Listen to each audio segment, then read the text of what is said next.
All right, welcome everybody. I'm Kevin Lively from Walt Disney Imagineering. I'm a writer with our story development team, and it's a pleasure to welcome you to the world of Disney. Our story development team, we're able to, we develop stories. It's not just a clever name. But for this one, we're able to develop a really rich, cool, deep backstory that we haven't really seen in our downtown Disney stores before. So this space was built around 2000-ish for the downtown Disney and California Adventure rebirth of the Disneyland Resort. So there isn't a lot of rich, deep stuff we could draw from. So that doesn't stop the story development team. Our new backstory starts actually about the 1940s, 1930s-ish. And we say that this is the old bus depot for the Grand Californian Hotel, which, as we know, is a Northern California hotel. So we're in Northern California right now. I didn't know that. So back in the day, the guests were able to come downstairs, book a tour, hop onto a bus, and go check out scenic Napa or the Sequoias, drive through the Redwoods, and that was just part of the normal operation. Well, when that closed down, it was about the same time Walt was looking for a place for his animators to leave the hustle and bustle of Los Angeles and Burbank and get out there to really flex their big muscles. So he found two satellite locations for animation studios. He found one in Disney Springs in Florida, and he found one in Northern California, which is where we are today. So for decades, we say that the animation team worked out of this space, and they worked all the way up until 1989. Which is, if anybody knows Disney World history, the opening of Disney MGM Studios, which is now Disney Hollywood Studios, which featured an actual functioning animation studio. So in our story, the company said, you know what, we don't need these two satellite locations, we have a brand new state-of-the-art location inside the parks. So they closed this down, and this has been shuttered until 2001 when this opened up as part of Walt Disney's part of downtown Disney. Back then, they put up the drywall, and they put up the big fixtures and the big statues and the artwork and stuff. But when it came time for our team to remodel the space, we started pulling off that drywall, and we started uncovering the true history of the space, including these old graphics from the bus depot, and things like these magical ink and paint jars left behind by the animation team. So if you want to slide down here, these come to life every couple minutes. The ink and paint jars are something that the animators would have had in their studio so they can paint their cells. A little bit of pixie dust is left behind, so you'll see them come out of the jars, kind of hop around, skip, twirl, and then it will wake up different paintings. We have five different frames, and then these will also cycle out 5 different times, 5 different themes. So we're currently looking at the romance section. We have a dancing, a flying, cats and dogs, and a silliness theme.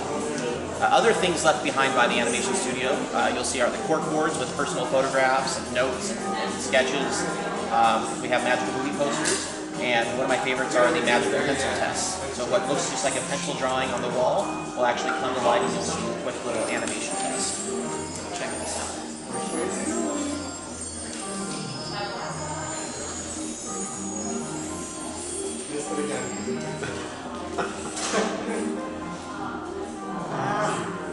Just quick little moments of magic. We also say that when we were remodeling this space, we found a bunch of old furniture, including animation desks, which have been repurposed into our point of sale desks. We also say that there's some awesome Ken Weber fixtures. You'll see those when you first walk in. Those are like the mid-century modern look of the studio that everybody loves. People pay a lot of money for it to replicate nowadays. It's like a time machine and a big piece of money. I have a really cool house. But we have something that the animators really used to do was draw on their animation desks because, Disney employees were rebels. So, for example, this is our Mark Davis desk, and I like this one the most because Mark Davis, in addition to being one of the legendary animators, is also a legendary Imagineer.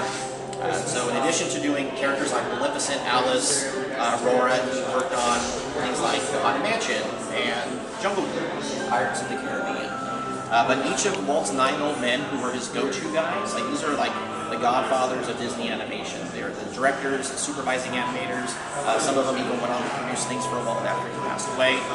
They are all represented here with their own animation.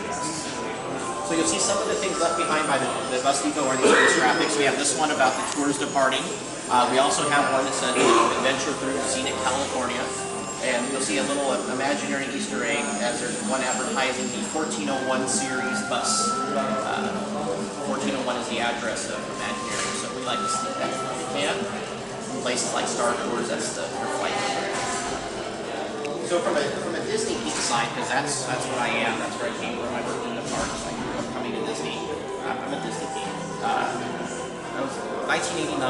I wanted to put it in there because it seems like everything from the animation renaissance, like Aladdin, Beauty and the Beast, Lion King, all the way through, they kind of get all the love, and we forget about the things that got us where we are, things like Robin Hood and Sword in the Stone. And so I put the 1989 date in there as a clever way to get things like Sword in the Stone and Robin Hood. So you see around the corner some of the pencil tests we have are the pencil tests for Robin Hood and Little John. The scene with the arrow where Robin pulls the arrow out of his hat and then Little John scratches his back with it. So that was my way of getting some fun old Disney animation in there. I mean, we even have a drawer for like Black Cauldron. So we really made sure everybody got some love here. We have the Rescuers Down Under. Everything I grew up watching. And so the latest thing you'll see in here is Beauty and the Beast, which would have started production around 1988. So that's when you'll see the animators packed up and headed to the studio park. Now, hi, I'm Marianne Sharp from Global Merchandise Strategy for the parks. It's my pleasure to share with you our product today. You've seen a lot of the store, you've seen a lot of the products, so let me tell you a little bit about it. Our first big collection that you're standing in is the Mickey Mouse Club collection, which I know you've heard about quite a bit. It's very vintage inspired collection, but done with a modern twist. And we really tried to look at all the details that we could continue to tell that story. So for example, our classic black ear hat, we have updated. And while it's 60 plus years old, we've now for the very first time added an inner lining, leader of the club. And of course we have our ear hat headband, which I personally love, and just a great classic baseball cap, but just with some added details. So you'll see throughout the collection, there's something for the entire family. There's toys, there's plush, there's apparel. Our inspiration came as we were trying to think about how do we want to celebrate Mickey's 90th birthday, which is coming up in just a couple of weeks. And we wanted something that really would resonate with all generations, from kids to adults. And it just, reading all of Instagram, all of your blogs, we got very inspired by the retro and said, let's do a Mickey Mouse Club collection. So we're very excited about having it here today. It will be 30 days exclusive at the World of Disney's on both coasts. And then it will be expanded into other park locations and possibly online. In addition, what you've seen throughout the store, I wanted to just highlight a few things. Our holiday collection, which this year is called Nordic Winter. And we really tried to use plaids and a new Nordic winter story to give the whole family gift-giving opportunities. So we've got family sleepwear. You see the onesie that we have. We've got family dressing. We've got ugly sweaters. With the, did you see the one with the hood with the jingle bells on it?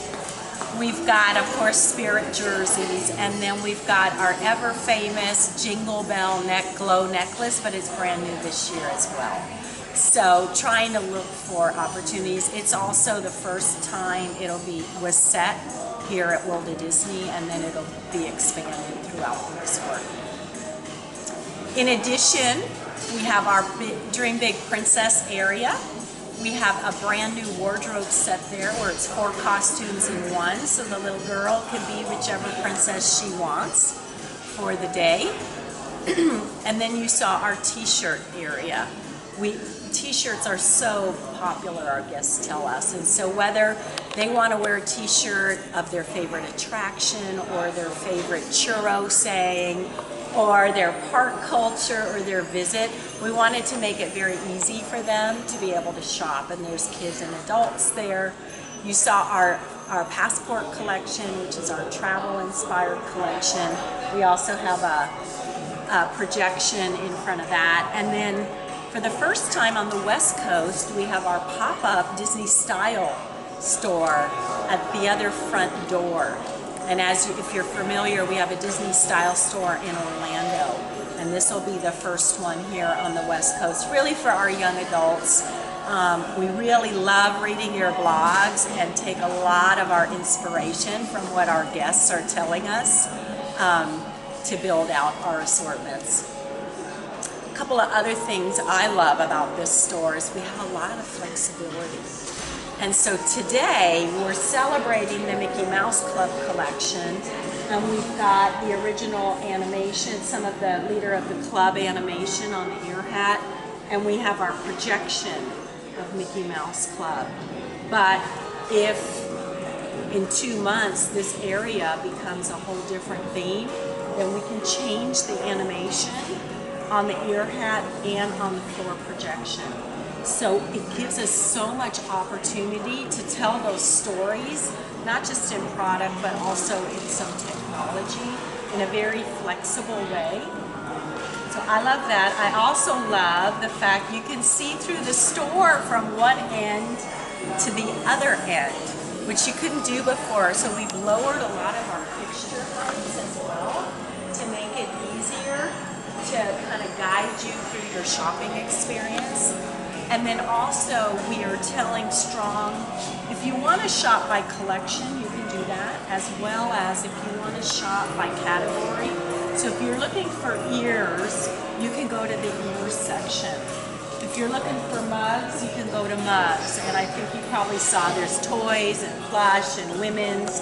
So we're trying to give our guests the opportunity as well to shop that makes them most comfortable.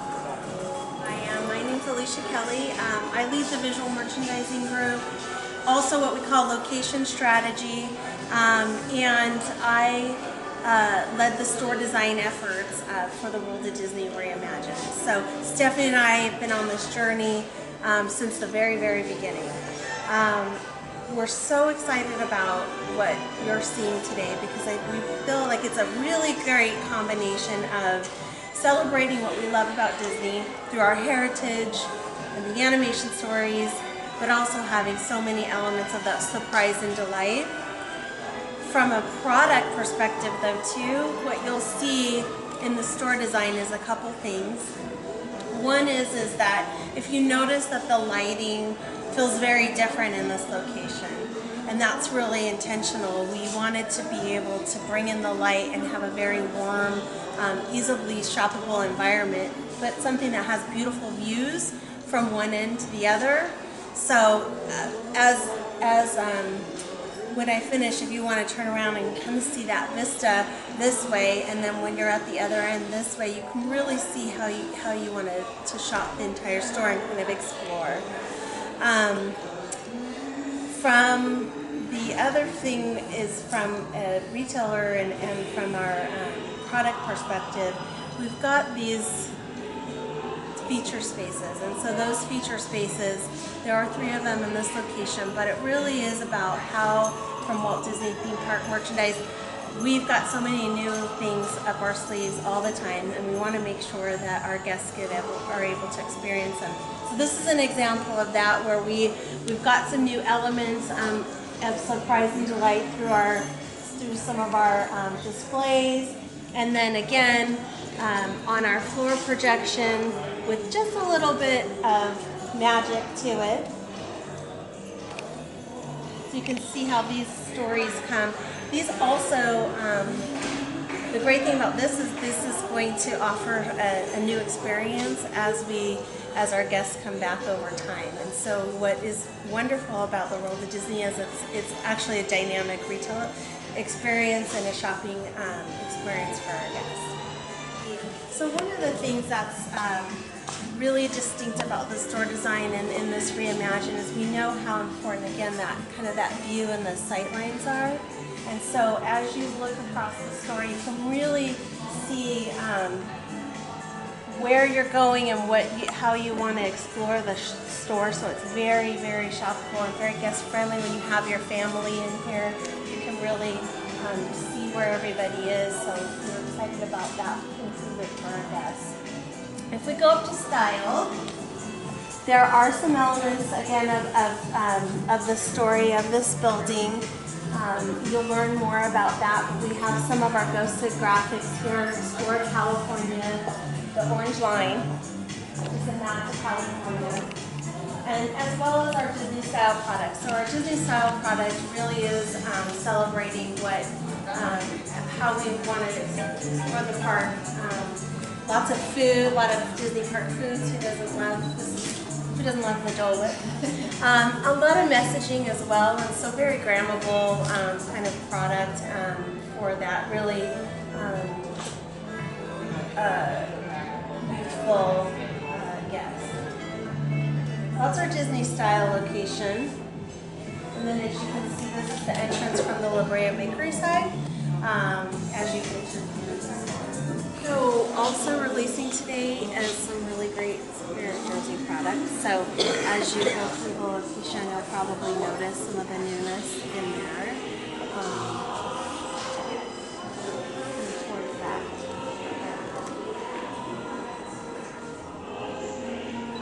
The other thing that's interesting, and it's subtle, so you may not notice it, but I'm going to tell you about it and then you will. We actually are celebrating the music of Disney. So it is about sights, it's about, experience, it's about art, but it's also about sound. And so this zone is, you'll hear the different Disney music as you travel through the store in zones. Again, it's something that just is that additional Disney magic that we're so excited to show our guests. So you can hear it's different, and as you travel through the store, you'll get to get that.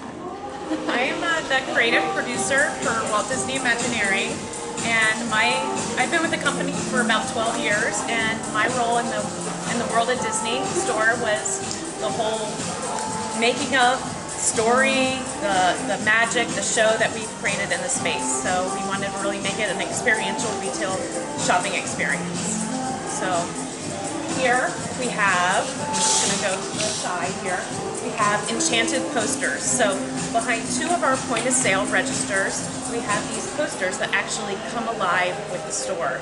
So every guest will experience something different. So they constantly are changing, and they're all about what the animators at the time would have worked on, all the movies that they would have worked on. So you'll also see drawers down here that they're pretend, but they're fun because they all reference the different movies. We have animator desks that are inspired by the Ken Weber furniture that the animators used to use. And they also used to draw on their desk. So like, for example, this is Mark Davis's desk, and we have sketches from Mark Davis, including some of the sketches he did on some of the attractions in our park. So we have the Haunted Mansion, we have Jungle Cruise, and we also have Pirates too. So did you guys see the posters move? Yeah.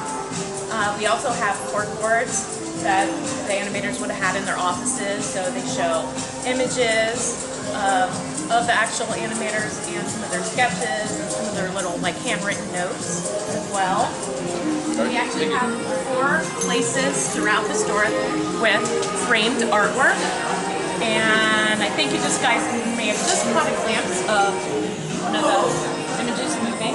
These are all pencil tests from the archives. We have about 24 different pencil tests that will rotate through, and so everybody's going to see something different every time they walk by. So a little boy can be walking up and be like, "Mom, look, that moved," So it's just like a really fun experience. And we do posters from Mary Poppins that enchant. So the thought is that we can constantly refresh the space.